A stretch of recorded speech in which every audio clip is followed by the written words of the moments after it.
कि Sunday service एक वो कोई डेली बेस पर रहने वाली कोई चीज नहीं है कि हमें ये करना है, इस समय ये करना, ये एक परमेश्वर के साथ संगति करने का समय होता है। ये संडे सर्विस जो है, जो हम प्रार्थना करते हैं, आराधना करते हैं, परमेश्वर के वचन को सुनते हैं, ये एक स्पेशली परमेश्वर के साथ बातचीत करने और परमेश्वर की बातचीत हमें सुनने को मिलती है इस सभा में, इसीलिए हम यहाँ पर आते हैं। सब बोले हालेलुया। इसीलिए हमें इस समय को वेस्ट नहीं करना चाहिए और समय में आकर बड़े ध्यान पूर्वक परमेश्वर के वचन को ग्रहण करना चाहिए। ये जो आते हैं यहाँ पर हमें बहुत सामर्थ की चीजें जो है वो प्राप्त होती है, जिससे हम अपने जीवन में बहुत आगे जा सकते हैं। आओ हम वचन के जो पावर्स है, जो काम करता कैसे है परमेश्वर का वचन हमारे लिए किस काम का है। जब सोना हम ढूंढते हैं, कहीं मिल जाता है तो हम ढूंढ कर फट कर अपने पास ले आते हैं, हमको पता है उसका पैसा मिलेगा। जब कोई हीरे जवाहरात रास्ते में अगर किसी को मिल जाए, उसके घुटने टूट जाए तो भी वो गाड़ी का ब्रेक लगाएगा ताकि वो उसको प्राप्त कर सके। तो ये वचन की कीमत क्या है, हमें इसके लिए क्या क्या प्रयास करना चाहिए और कैसे हमारे जीवन में कार्य करता है। हालेलुया। ज़बूर भजन संहिता अध्याय 119 उसकी 72, भजन संहिता 119 उसका 72।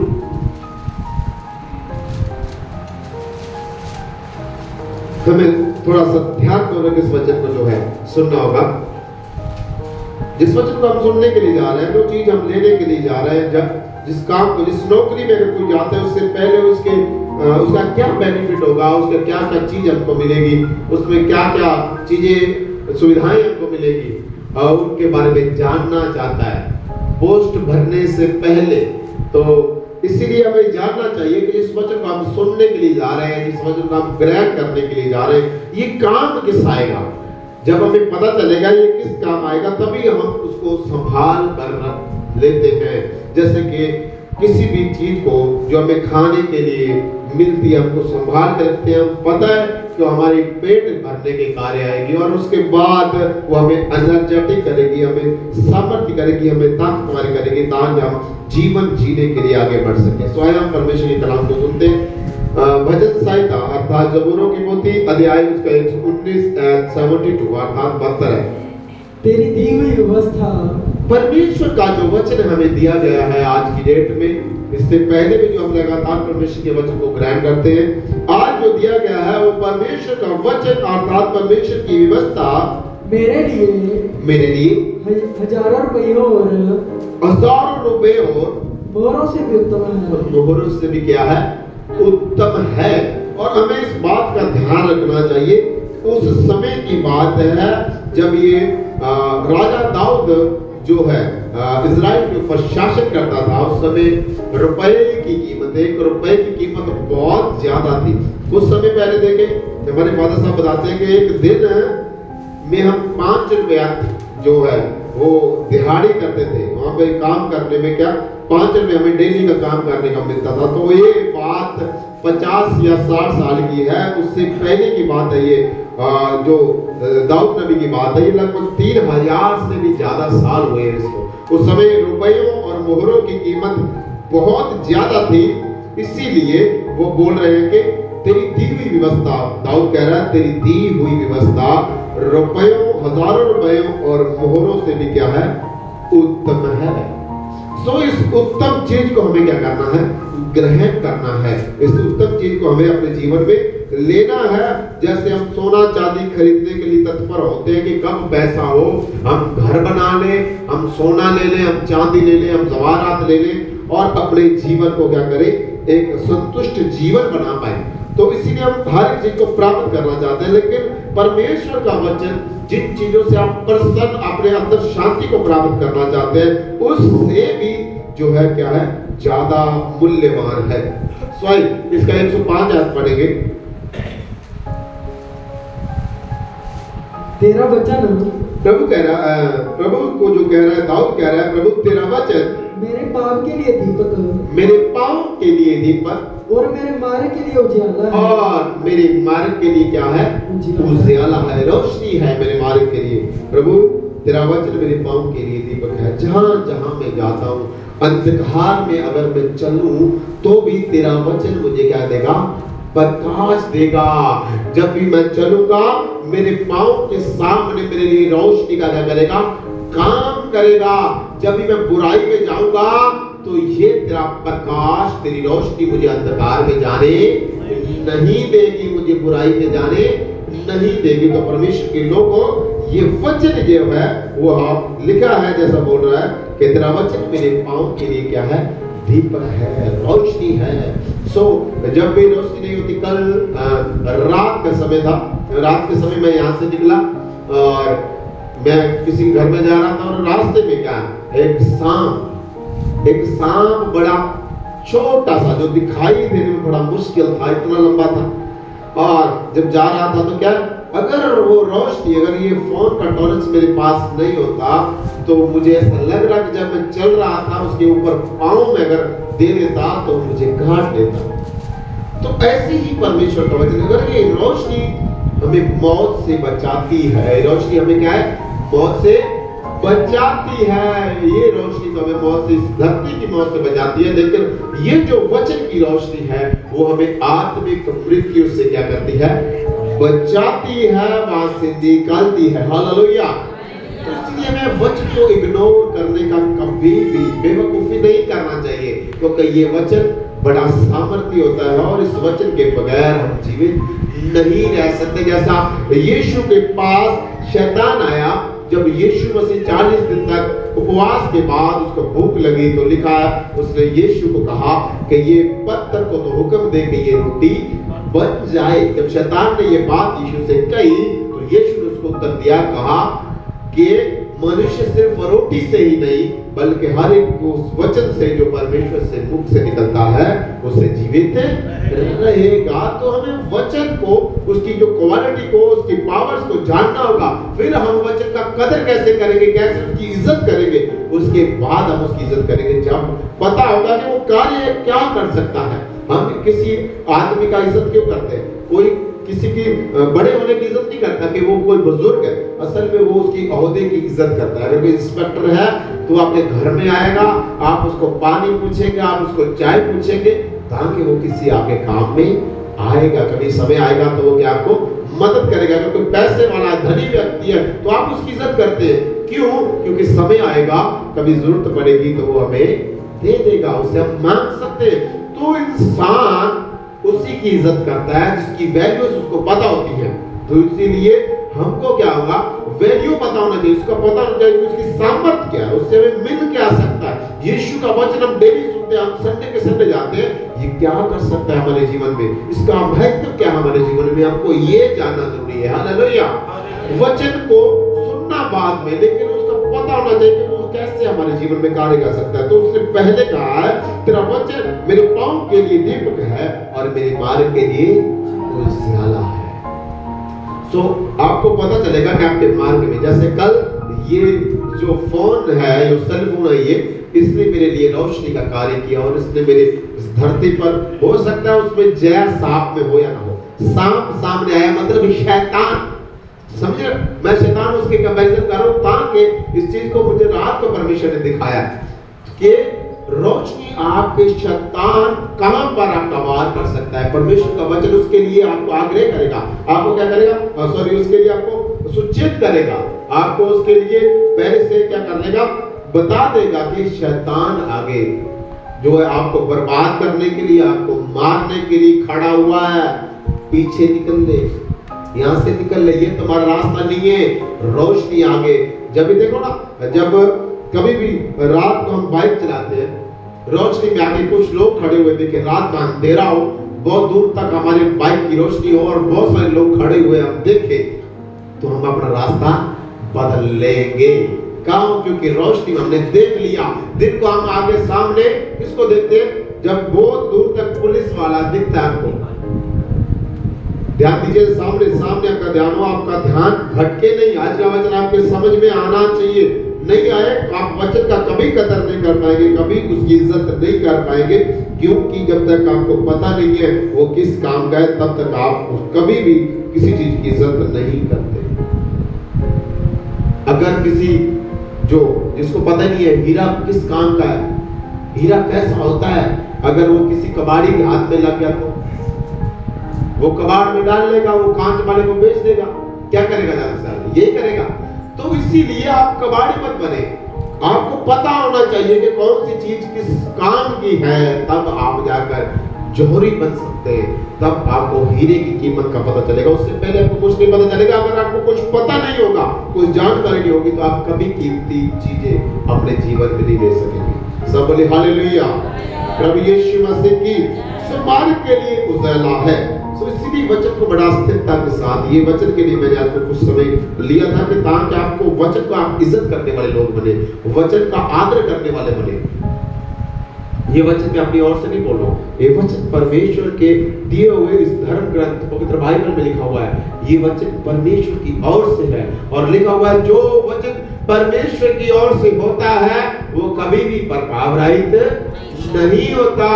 वचन अपने कार्य को करता है, फिर जाकर वो अपने स्थान पे चला जाता है। हालेलुया। वचन कभी खत्म नहीं होता और वचन को अपना कार्य करना बखूबी आता है। इसीलिए आपको क्या होना चाहिए, बड़ा ज्यादा अवेयर होना चाहिए कि आप परमेश्वर का वचन सुनते वक्त, आप संगति में बैठते वक्त कहीं आपका ध्यान कहीं 100 चीज में तो नहीं है, कहीं आपका ध्यान भटक तो नहीं रहा है, कहीं आप परमेश्वर के वचन को मिस तो नहीं कर रहे, कहीं आप कुछ एक कीमती चीज को मिस तो नहीं कर रहे। इसीलिए आपको बड़ा सतर्क रहने की जरूरत है। हालेलुया। स्वयं हम आज के मेन पॉइंट की तरफ जाएंगे। वचन में लिखा हुआ है मरकुस की किताब अध्याय 10। स्वयं आज खास विषय पर जा रहे हैं। इससे पहले मैं सिर्फ आपसे बात कर रहा कि आप वचन का इज्जत करने वाले मनुष्य बने, ताकि आपको पता चले कि आप क्या सुन रहे हैं, जो सुन रहे हैं आपको कितना आपके लिए जरूरतमंद है, कब आपकी जरूरत को पूरा करेगा। जब कुछ भी नहीं होगा, जब पूरा अंधकार होगा दुनिया में, तब भी ये प्रकाश आपको जीवित रखेगा। हालेलुया। तब भी ये वचन आपको क्या रखेगा, जीवित रखेगा। जब कुछ भी नहीं होगा, जब अगर आप अकेले भी अगर दुनिया में रह गए, पूरी दुनिया नाश हो गई, आपका पूरा परिवार चला गया, आपकी पूरी दुनिया खत्म हो गई, ये पूरी दुनिया जिसमें हम रह रहे हैं धरती पर, अगर आप अकेले भी रह गए अंधकार में, तब भी ये वचन आपको जीने के लिए मदद करेगा। हालेलुया। प्रभु यीशु मसीह की, इसीलिए ये प्रकाश का हर एक मनुष्य के पास होना बड़ा जरूरी है, क्योंकि कोई कब कहां अकेला रह जाएगा पता नहीं है। जिसके पास प्रकाश रहेगा वो अपनी जर्नी को, अपने उस सफर को पूरा करने के लिए उसको मुश्किल नहीं होगी, वो आराम से अपने मुश्किल में उस रोशनी के साथ आगे बढ़ सकता है। हालेलुया। प्रभु यीशु मसीह की, आज सुबह हम टिकट करने के लिए जो है स्टेशन में गया और भाई साहब को कोई काम आया, वो इमरजेंसी में कहीं चले गए। मैं थोड़ा सा अंधकार था, पूरा अकेला, पूरे एरिया में अकेला, कोई भी मुझे दिखाई नहीं दे रहा है। तो मुझे अकेला थोड़ा सा अंदर से लग रहा है कि भाई अगर यहाँ पे अगर 2-3 चोर आ गए, अगर उसने मेरा फोन छीन लिया या कुछ है, कोई भी नहीं है तो ढूंढ के छीन के ले जाएगा। लेकिन फिर मुझे अंदर से आया कि तेरे पास प्रकाश है, तो प्रकाश में खड़ा है। अगर अंधकार में जो कुछ हो सकता है, जो कर सकते हैं, प्रकाश में वो नहीं कर पाएंगे, वो रोशनी में नहीं कर पाएंगे। क्योंकि अगर कोई नहीं भी है, सिर्फ रोशनी है, तो वहां पर भी अंधकार अपना कभी काम नहीं कर सकता। हालेलुया। तो इसीलिए वचन का महत्व हर एक जीवन में बहुत ज्यादा जरूरी है। हालेलुया। तो आइए हम वचन को पढ़ते हैं। अध्याय 10, मरकुस की किताब अध्याय 10 आयत 46। हमें एक अंधे के बारे में पढ़ेंगे। बेजरियों में आए। हाँ, वचन को जो पहले पार्ट था वो एक अलग पार्ट था, लेकिन ये दूसरे पार्ट की तरफ हम जा रहे हैं, तो इसको हमने मिक्स नहीं करना है। सिर्फ पहला पार्ट हमने कंप्लीट कर लिया है कि हमें परमेश्वर के वचन की बड़ी जरूरत है। इस दुनिया में जिंदा रहने के लिए परमेश्वर के वचन के बगैर और कोई भी चीज नहीं है। अगर खाना आपके पास हो और वचन नहीं हो तो आप जिंदा नहीं है, आप मुर्दा है। लेकिन एक दूसरा पक्ष, हम वचन का दूसरा एक साइड को देख रहे हैं। हाँ जी। वे यरीहो में आए, वे यरीहो में आए, और जब वह और उसके चेले और एक बड़ी भीड़ वो लोग जरियों में आए और देख रहे हैं कि जब वह और उसके चेले साथ अर्थात यीशु साथ और उसके चेले यरीहो की तरफ आ रहे हैं। यरीहो से निकलती थी। हाँ, एक बड़ी भीड़ यरीहो में से निकलती थी। तब तिमाई का पुत्र फिर तमाई, तब एक तिमई नामक एक मनुष्य का बेटा बतमई अंधा, एक अंधा भिखारी भीख मांगने वाला एक अंधा सड़क के किनारे बैठा था। वह ये सुनकर कि यीशु नासरी है कि यीशु नासरी है, पुकार कर कहने लगा, हे दाऊद की संतान यीशु मुझ पर दया कर। वो तो ने उसे डांटा। हाँ, कौन है अंधा? कौन है? तमई का पुत्र बरतमई अंधा, जिसका नाम बरतमई है। वो भीख मांगता है, डेली चरस्ते में बैठकर भीख मांगकर अपने जीवन का गुजारा कर रहा है, गुजर बसर कर रहा है, जिंदगी की जरूरतें पूरा कर रहा है। लेकिन एक दिन क्या होता है कि उसको पता चलता है कि बड़ी भीड़ जब यीशु के साथ जा रही है, उनके पांव की आवाज जब सुनी उसने, हो सकता है उसने किसी से पूछा होगा कि ये क्या रौला पड़ रहा है, कितनी भीड़ कहाँ जा रही है, तो किसी ने बोला होगा कि यहाँ पे कौन जा रहा है? यीशु नासरी। जब उसको पता चला कि यीशु नासरी इस रास्ते से जा रहा है, पुकार कर कहने लगा, हे दाऊद की संतान यीशु मुझ पर दया कर। पुकार कर कहने लगा कि हे यीशु नासरी, दाऊद की संतान, मुझ पर दया कर। तो हमें देखना क्या है? हमें मांगने का तरीका आज सीखना है। प्रभु से मांगने का तरीका सीखना है। लिखा है हम मांगते हैं और मिलता नहीं, इसीलिए हम वो नहीं मांगते, वो जो देना चाहता है। इसीलिए हमें मांगना क्या है और कब मांगना है, कैसे मांगना है, हमें पता होना चाहिए। तभी जाकर हम उस चीज को प्राप्त कर सकते हैं जिसको हम मांगना चाहते हैं। तब इसीलिए हमें नहीं मिलता क्योंकि हम अपनी मन से मांगते, जो हमारा ऐशो आराम, कि हमें गाड़ी मिल जाए, हमें बाइक मिल जाए, बुलेट मिल जाए। अभी कुछ लोग बोलते हैं मुझे बहुत बड़ा घर मिल जाए, और पास्टर भी ऐसे प्रचार करते हैं कि आपको घर मिल जाएगा भाई, आपको बहुत बड़ा तरक्की होगा, आपका वीजा लगेगा। पूरी दुनिया में ऐसा चल रहा है, पंजाब में खासकर बहुत इस चीज का जो प्रचार किया जा रहा है। और वचन के अकॉर्डिंग लिखा हुआ है, यीशु ने कहा इस धरती की बातों पर मन मत लगाओ, क्योंकि ना इस धरती की चीजों पर मन लगाओ, क्योंकि जो कुछ धरती में है वो सब कुछ नाश हो जाएगा।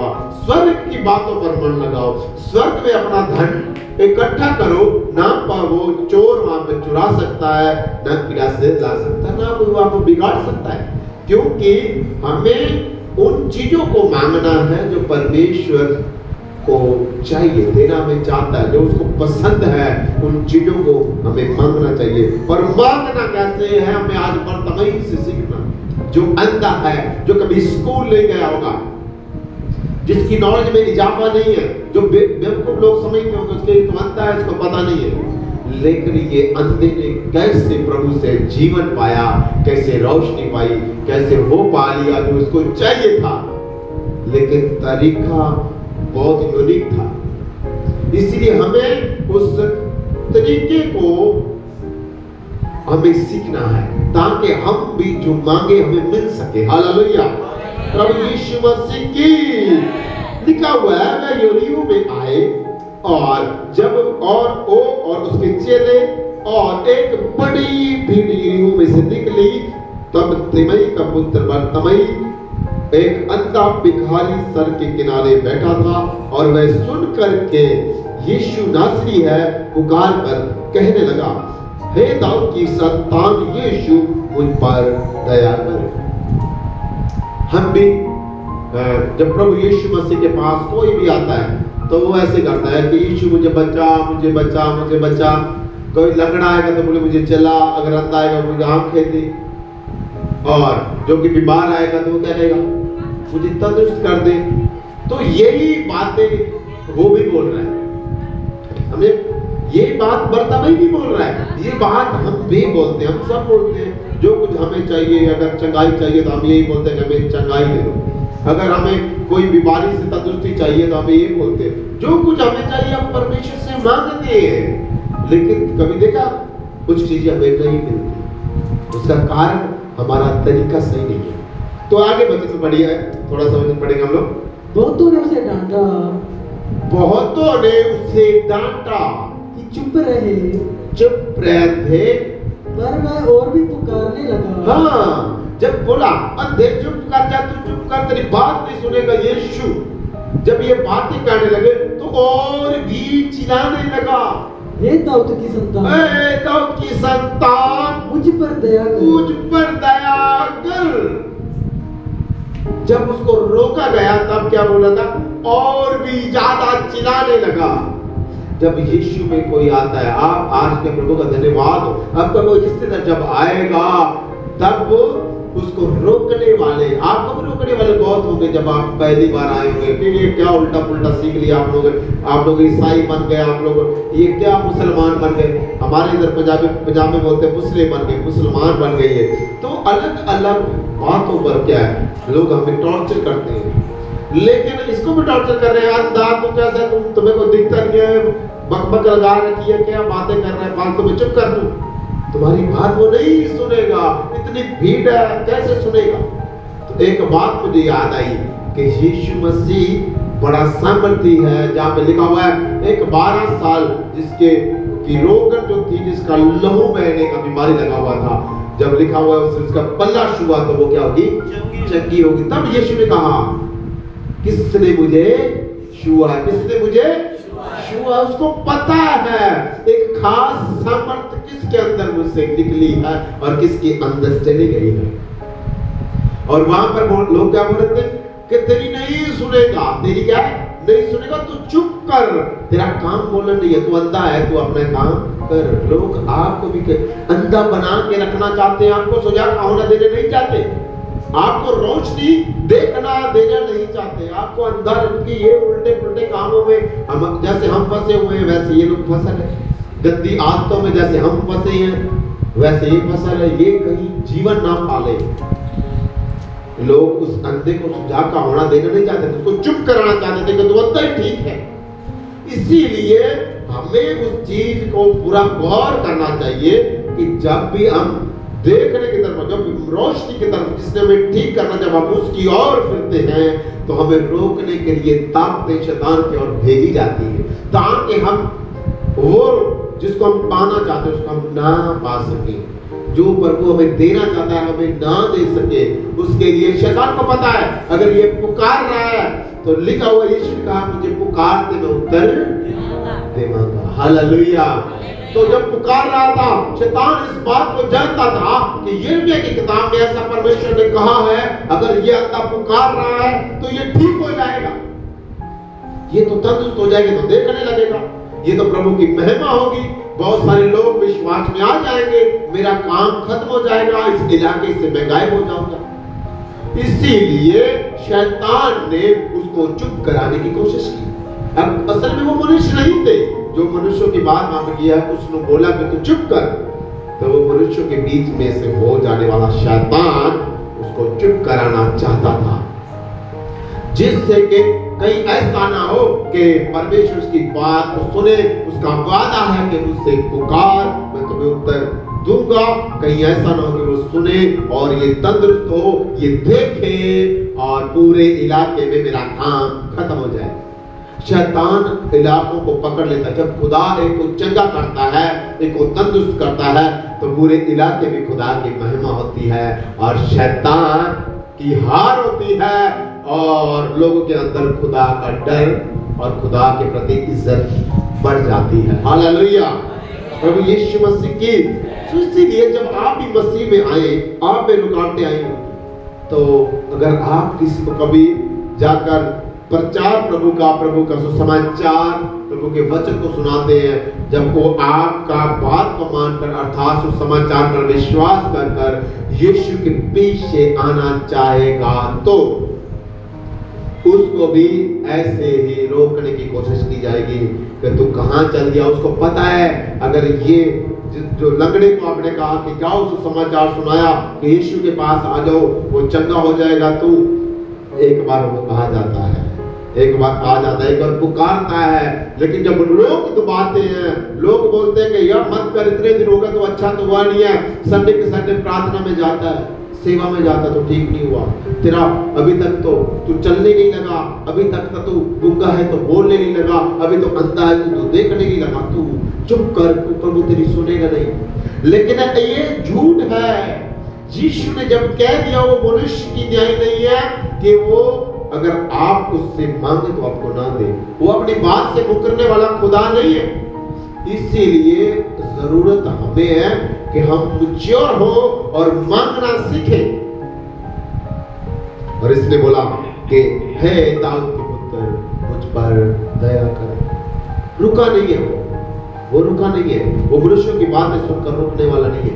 एक बात वचन में लिखी हुई है, कुछ बीज बीजने वाला बीज बीजने के लिए निकला, कुछ बीज झाड़ियों में गिरा दिया गया। लिखा जब बीज उग गया, थोड़ा बड़ा हुआ, तो झाड़ियों से बड़ी होकर उस जो बीज उगा उस दरख्त को उस रुख को दबा दिया गया। तो एक कारण क्या होता है, कुछ चीजें हम बीज बीजते हैं, वचन को बीजते हैं, वचन उगता है, वो चर्च में आने लगता है। कभी भी आप लोग भी चर्च में आ रहे हैं, आज आ रहे हैं, जब शैतान आपके अंदर खेल खेलेगा, जब झाड़ियों के बीच आप जाएंगे, उन लोगों के बीच में जाएंगे जो मसीह में विश्वास नहीं करने वाले, तो आपके विश्वास को खत्म कर देने की सामर्थ्य रखते हैं। आप इस बात को ना भूलें।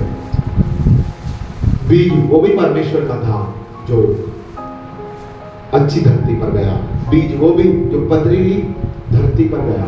जब यीशु ने कहा बीज बीजने वाला मनुष्य का पुत्र है और बीज परमेश्वर का वो वचन है, तो वचन नहीं दबेगा ऐसी कोई बात नहीं है, क्योंकि जहां पर आप उसकी केयर नहीं करेंगे वहां पर वचन चला जाएगा, वचन दब जाएगा, क्योंकि आपने उसको पावर्स नहीं दी, आपने उसको अथॉरिटी नहीं दी अब काम करने के लिए।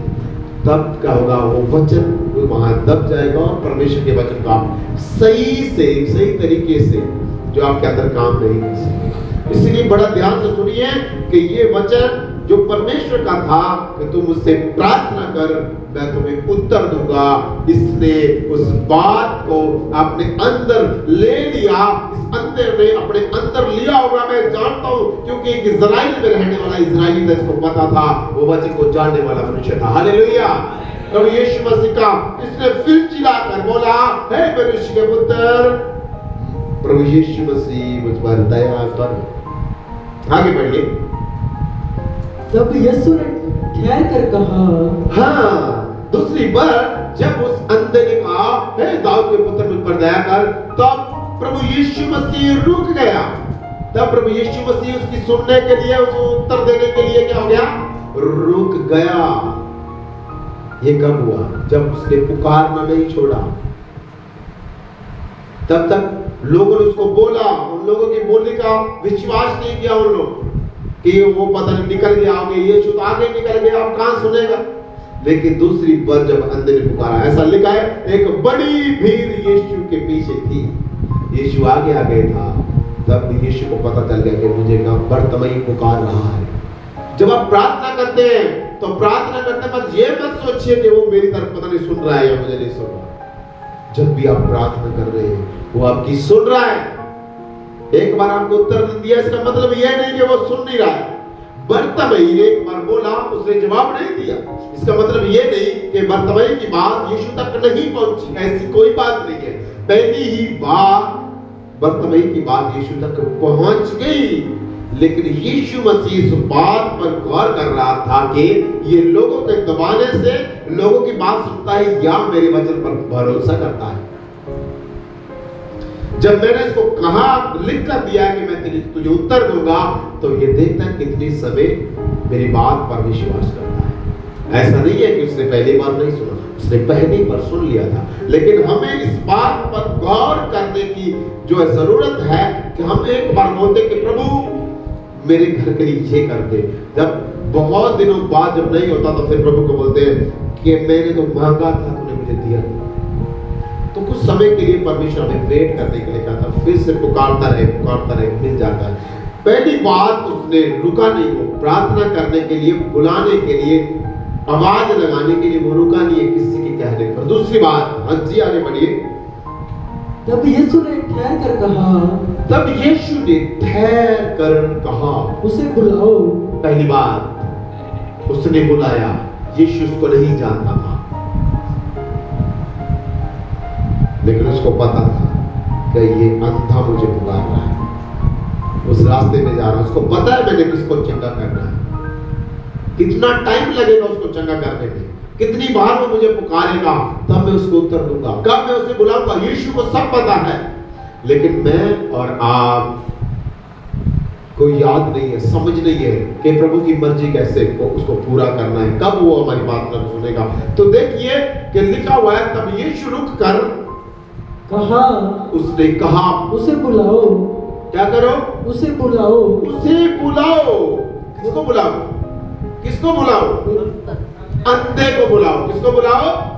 अंधे को, जो बेचारा क्या कर रहा था? बुला रहा था। पहले वो यीशु को बुला रहा था, अब यीशु से बुला। कितनी बढ़िया बात है। पहले बुलाया, नहीं बोला, फिर बुलाया, बोला, और बोला। कितनी अच्छी बात, उसको मेरे पास बुला कर लेके आओ। यीशु जहां पर है, परमेश्वर हमारा जो खुदा है हमको वहां लेके जाना चाहता है, हमारे संग यहाँ नहीं। क्योंकि यहाँ पर लिखा हुआ है धरती पर क्या है? कष्ट है। वो हमारे संग नहीं, वो हमको अपने संग लेके जाना चाहता है। इसीलिए उसने उस बंदे को जो वर्तमान अंधा था उसको अपने पास बुलाया। और अंधा कितना समझदार है, अंधा कितना विश्वास योग्य। आपने मैंने पहले ही आपको बता दिया कि पहले कहने पर अगर वो नहीं मुड़ा यीशु, तो भी उसने पुकारना नहीं छोड़ा। उसका विश्वास दृढ़ था, उसको पता था कि जिसको मैं बुला रहा हूं वो कोई ऐसा वैसा नहीं है, वो खुद परमेश्वर है, वो खुद परमेश्वर का पुत्र है। उसने खुद ने इस धरती पर परमेश्वर को प्रकट किया है। हालेलुया। लिखा है अभी तक किसी ने परमेश्वर को नहीं देखा। किसने प्रकट किया? प्रभु यीशु मसीह ने। हालेलुया। तो आइए हम आगे वचन को पढ़ते हैं। कितना समझदार है ये अंधा, जिसको हम अनपढ़ बोल सकते हैं कि किसको के अंधा है, काम पढ़ने जाएगा, भाई क्या पढ़ेगा? तो अंधा है बेचारा, भीख मांगने वाला बंदा। भिखारी कितना समझदार हो सकता है आपको? अगर भिखारी इतना समझदार हो सकता तो आप नहीं हो सकते क्या? वो मांग के खाता है, आप कमा के खाते हैं। अगर भिखारी इतना समझदार हो सकता है कि पहली बार जवाब नहीं मिला तो कोई बात नहीं, धैर्य करता है, तो आप तो रोटी खाते हैं भाई, अपना कमाई करके खाते हैं, समझ बुद्धि आपकी पूरी है। आपको थोड़ा ध्यान देना चाहिए कि परमेश्वर से लेना कैसे है और मांगना कैसे। जी, जब उसने बुलाया यीशु ने बर्तमई को, और लोगों ने उस अंधे को बुलाकर, हाँ, लोग पहले क्या बोल रहे थे? चुप कर जा। क्या बोल रहे थे? चुप कर यार, तेरी बातों पर तू कैसे रोड़ा पा रहा है, तू चुप कर। लेकिन लिखा लोग उसको बुलाने गए। उससे कहा ढांढस बांध। हाँ, ढांढस बांधो, थोड़ा सा चिंता मत करो, दलेरी ले लो। हाँ, उठो, वह तुझे बुलाता है। हाँ, यीशु तुझे बुलाता है, यीशु तुझे बुलाता है। देखो, जब वो रोक रहे थे तब उसने उनकी बात नहीं मानी। ध्यान दीजिए सामने, जब वो लोग जब उसको रोक रहे थे कि तू चुप कर यार, तब उनकी बात नहीं मानी। लेकिन जब बोला कि यीशु तुझे बुला रहा है, तब क्या किया? पहले तो बात नहीं मानी, लिखा दोबारा बात क्या लिखा? पहले तो उसने बात ही नहीं मानी कि जब उसको बोला तो चुप कर। वही लोग दोबारा आए और बोला यीशु तुम्हें बुला रहा है, तब उनकी बात मान रहे। देखो ध्यान दीजिए। हाँ जी। और लोगों ने उस अंधे को बुलाकर उससे कहा, हाँ, उसको बुलाकर कहा ढांढस बांध, चिंता मत करो, दलेरी पकड़ो। हाँ, उठ, वह तुझे बुलाता है। वह अपना कपड़ा फेंक कर सीधे उठा। हाँ, एक याद ध्यान दीजिए, पहली बात कि उसने उनकी बात मानी, और दूसरी बात जिस कपड़े के वसीले वो कमाता था एक खास कपड़ा दिया जाता है भिखारियों, अंधों, लंगड़ों, लूलों को, ताकि उनको भीख दी जा सके। हर एक इंसान इजराइल में भीख नहीं सी मांग सकता, इसीलिए एक स्पेशली उनको एक क्या बोलते उसको, वर्दी की तरह वर्दी थी उनके पास, कि जो उसके पास ये कपड़ा होगा उसको भीख को देना चाहिए। इसीलिए जिसके बल वो जी रहा था उसको उसने उतार कर फेंक डाला। उसने अपने विश्वास को उस जो कपड़े पर था, जिसके सहारे वो जी रहा था, उसको क्या कर दिया? फेंक दिया। परमेश्वर के लोगों, कितना अच्छी बात है। उसने उसके पता है जिसके पास में जा रहा है उसके पास क्या है? जीवन है, उसके पास रोशनी है, उसके पास वही रोशनी वो मुझे दे देगा। उसको इतना विश्वास, उसने उस पर भरोसा नहीं किया जो उसके पास था, जो उसके पास कपड़ा, जिसके सहारे वो जी रहा था। एक सहारा था, वो सहारे उसको भीख मिलती थी, वो खाता था, अपना जीवन चलाता था। लेकिन जिस सहारे वो जीवन चला रहा था, उसको पता चल गया था कि आज के बाद मुझे इस कपड़े की जरूरत नहीं पड़ेगी। जिसके पास मैं जा रहा हूं, इसके बाद मुझे इस कपड़े की जरूरत कभी नहीं पड़ने देगा। कभी कभी क्या होता है, हम चोरी की वसीले अपनी जिंदगी चलाते हैं, ठगी करते हैं लोगों के साथ, और बंदगी में जाते हैं और सोचते हैं जब वो हमें दे देगा तब हम इस बुरे कामों को छोड़ देंगे, जिसके सहारे हमारा जीवन चल रहा है। कभी कभी हम क्या करते हैं, कुछ लोग सट्टा लगाते हैं, कुछ लोग सट्टा लिखते हैं ना, वो मतलब पूरा जुआ सब चल रहा है उनका जीवन। वो सोच रहे हैं कि जब प्रभु दे देगा हम इसको छोड़ देंगे। ऐसा नहीं है, लेकिन इस बंदे ने ऐसा नहीं किया। इसने सीधा विश्वास कर लिया, जिसके पास जा रहा हूं वो मुझे इस कपड़े की जरूरत रहने नहीं देगा, वो मुझे आंखें देगा, मैं अंधे से सुजागा हो जाऊंगा और मैं देखने लगूंगा, और मैं इस कपड़े के सहारे नहीं बल्कि अपनी ताकत से कमाऊंगा और अपने जीवन को जीऊंगा। हालेलुया, प्रभु यीशु मसीह की। इसीलिए परमेश्वर के लोगों, हमें इस बात पर गौर करने की जरूरत है कि यीशु के पीछे जब हम चल रहे हैं तो बुरे कामों को वहीं से छोड़कर परमेश्वर के पीछे आना है। उसके सहारे जीवन जीने का वो कोई प्लान नहीं करना है। जैसे उसने उस कपड़ों को उतार दिया, ताकि जिस सहारे में आज से पहले चल रहा था, आज के बाद उसके सहारे नहीं चलूंगा, आज के बारे यीशु के सहारे चलूंगा। यीशु मुझे रोशनी देगा, यीशु मुझे प्रकाश देगा, यीशु मुझे आंखें देगा, और उसके बाद मैं अपने जीवन को आनंद से क्या कर लूंगा? जी लूंगा। हालेलुया, प्रभु यीशु मसीह की। उसने अपने कपड़े को उतार दिया। बड़ी बात है परमेश्वर के लोगों। आप कितने लोग हैं जो परमेश्वर को बुलाए और जाए और अपने बुरे कामों को साथ न लेकर, अपने सहारों को साथ न लेके जाए। आपको ऐसा विश्वास हो कि छोड़ दो ये सब काम, यीशु ने बुलाया, इसके पीछे चलो और ये हमें जीवन देगा, ये हमें खाने को देगा।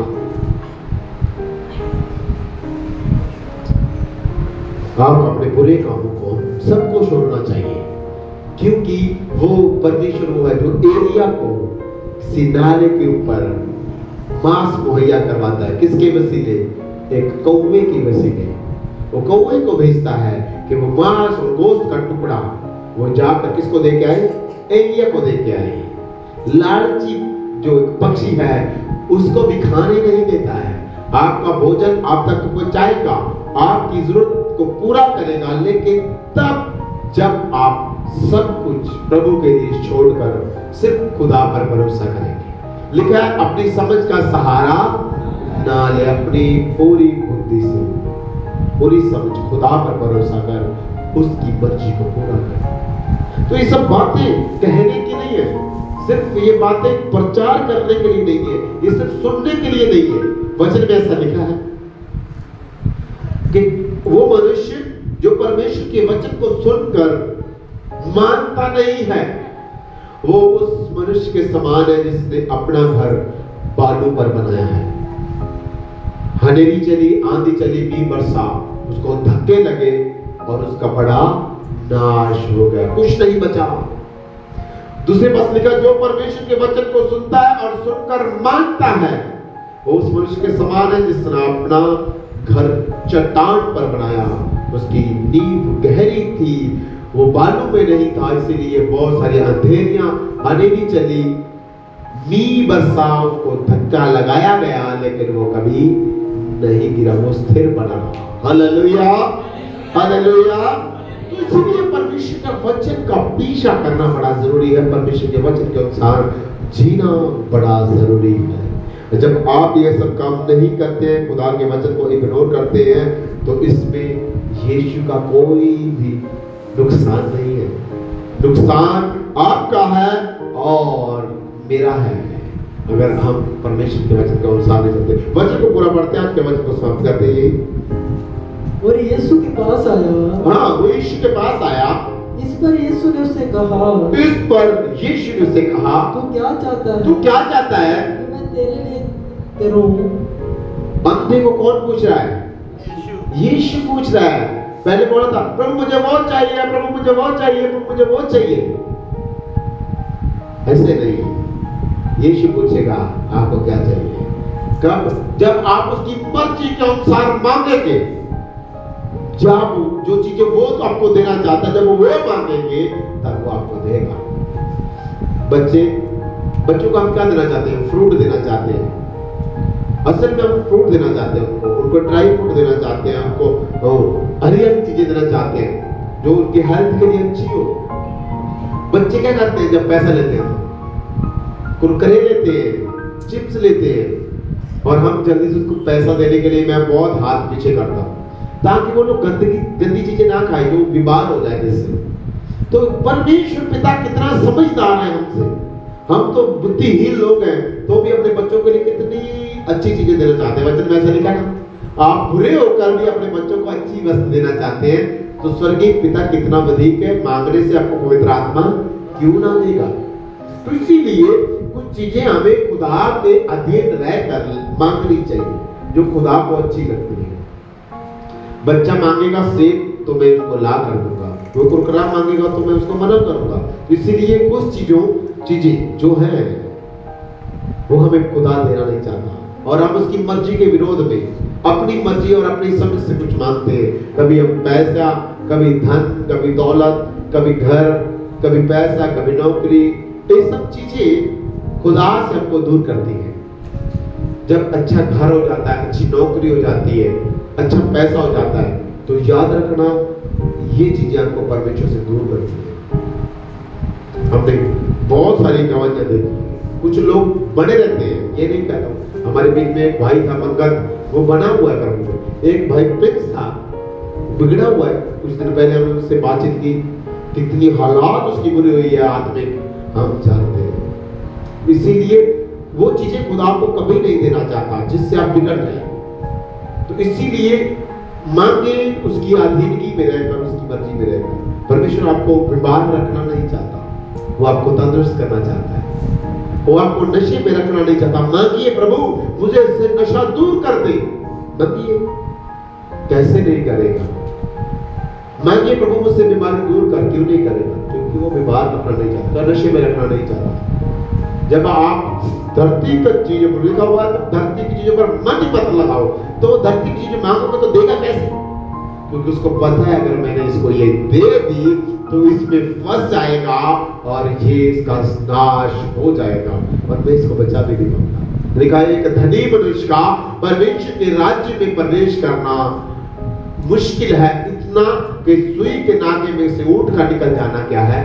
आसान है। निकल सकता है। सुई का नाका, जिससे हम लोग कपड़ा सिलते हैं, सुई उसके नाका जो होता है, उसके में से जो जिसमें क्या डालते हैं? धागा डालते हैं। अगर उसमें से ऊंट निकल जाए तो बहुत छोटी बात है, लेकिन कमाल है कि इससे भी मुश्किल क्या है?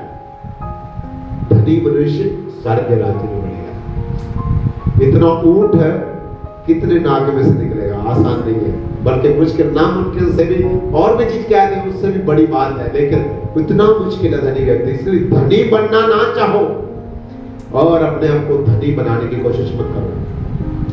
जो कुछ है उसमें संतुष्ट करो और खुदा में लगे रहो। खुदा आपको बड़ी आशीष देगा। Hallelujah, hallelujah. प्रभु यीशु मसीह की, यीशु मसीह ने उसको अपने पास बुलाया और कहा, पूछा उससे, तू क्या चाहता है? क्या चाहता है कि मैं तेरे लिए करूं? मैं तेरे लिए करूं। अंधे ने उससे कहा, अगर उसकी मर्जी के अनुसार मांगोगे तो वो खुद आपसे पूछेगा कि मैं क्या करूं। हाँ, अंधे ने उससे कहा, अंधे ने उससे कहा, हे रब्बी, हे खुदा, हे यीशु, हे मनुष्य के पुत्र, ये कि मैं देखने लगूं। यीशु ने उससे कहा, चला जा। तेरे विश्वास ने तुझे चंगा कर तेरे दिया है। विश्वास ने क्या कर दिया? तुझे चंगा कर दिया। यीशु ने उसको क्या कर दिया? चंगा कर दिया। जो कुछ वो चाहता था उसके लिए वो कर दिया। Hallelujah, hallelujah. तो यीशु मसीह की स्वयं खुदा आज के वचन के द्वारा आपको आशीष दे और हमको ध्यान देना है। हमने आज 2 छोटे टॉपिक्स के बाद भी पहले टॉपिक था कि आपको पता है कि जहां आप बैठे हैं, आप किस लिए बैठे हैं? परमेश्वर यहाँ मौजूद है। परमेश्वर आपसे बात करने के लिए यहाँ पर उपस्थित होता है। आप परमेश्वर से बात करने के लिए यहाँ पर उपस्थित होते हैं। फिर छोटी सी बात हमने देखी कि परमेश्वर के वचन का महत्व क्या है, क्या है उसका काम आपके जीवन में। फिर हमने देखा कि हम परमेश्वर से मांगे कैसे कि हमें मिल जाए। हम ऐसे मांगे कि हमें मिल जाए। Hallelujah, hallelujah. शक्तिमान प्रभु यीशु मसीह बड़ा धन्यवाद करते हैं आज के दिन के लिए, आज के वचन पर प्रभु हम गौर करते हैं। जब हम देखते हैं खुदा कि तूने वचन के लिए कितनी महत्वपूर्ण बातें की है खुदा। मेरे परमेश्वर, आज का वचन प्रभु यीशु मसीह हम सब के लिए बड़ी आशीष का कारण बने और हम सब खुदा बाप बहुत सारी खुदा बाप तेरे वचन के अधीन रहने वाले मनुष्य बने। तेरे वचन को हम ऐसे माने खुदा बाप कि खुदा हम अपने आप को पीछे करकर तेरे वचन को पहल दे। खुदा जितने लोगों ने तेरे वचन को माना और पहल दी उतने लोग बचाए गए। खुदा मैं चाहता हूं कि आप एक बड़ी सामर्थ्य के साथ हमें तेरे पीछे चलना सिखा और ऐसी बुद्धि और समझ से भरपूर कर कि हमें मांगने का तरीका सिखा दे खुदा, जिससे हमें प्रभु तेरी मर्जी को अनुसार मिल सके। आपका धन्यवाद हो, आपके शुक्रगुजार प्रभु, आपके नाम को महिमा देते, आपके नाम को जय देते। आज के समय के लिए बहुत धन्यवाद करते हैं, आज के वचन के लिए बहुत धन्यवाद करते हैं। खास प्रार्थना करते हैं जो लोग प्रभु दूर और नजदीक से यहाँ में उपस्थित हुए प्रभु यीशु मसीह, मैं चाहता हूँ सबको बड़ी आशीष दे, उनके जीवन में तेरी कृपा और खुशहाली बनी रहे। जैसे खाली आए थे वैसे खाली नहीं, तेरी आशीष दे और तेरे वचन से उनके हृदय भर जाए और प्रभु अपने घर में जाए और अपने घर वालों के लिए, अपने परिवार के लिए आशीष का काम करें। धन्यवाद करते हैं, इज्जत मान बढ़ाई प्रार्थना प्रभु यीशु मसीह के पवित्र सामर्थी अद्भुत शक्तिशाली नाम में। आमीन। सब बोले हालेलुया।